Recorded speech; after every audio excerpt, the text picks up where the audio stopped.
Good day everyone, I am Grace Ann Lodanco and my report is about authentic assessment of the affective domain.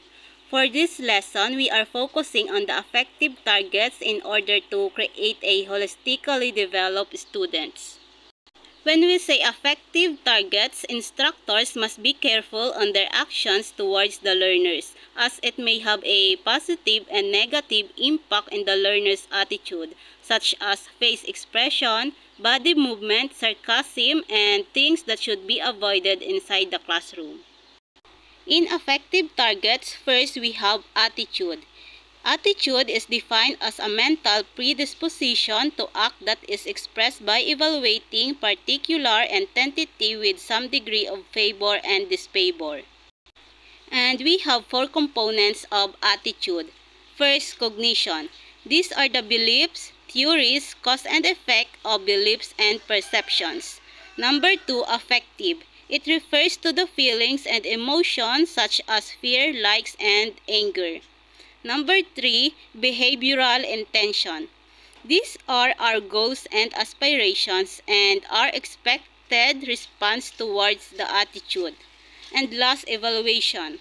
It is the degree of goodness and badness towards the attitude. And the second, affective targets are interests.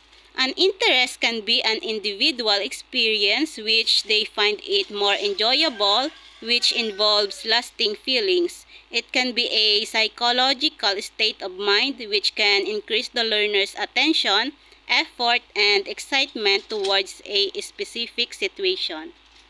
And we have the four phases of interest development. First, interest develops gradually and that external support from lecture participations and school field trips.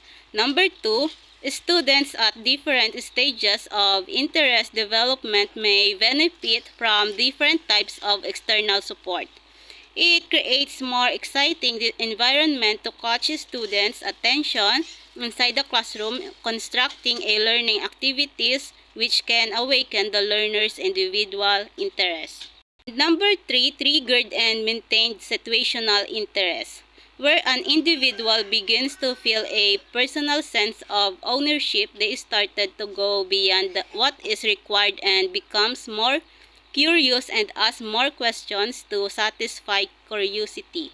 And the fourth one are emerging and well-developed individual interests. So where students will take personal responsibility to their curiosity and questions and find the perfect answer on it. So not all the learners are the same. Some are still on their process of developing their attitude and some are still looking for their own interests and aspirations in life. That's all for my report. Thank you for listening.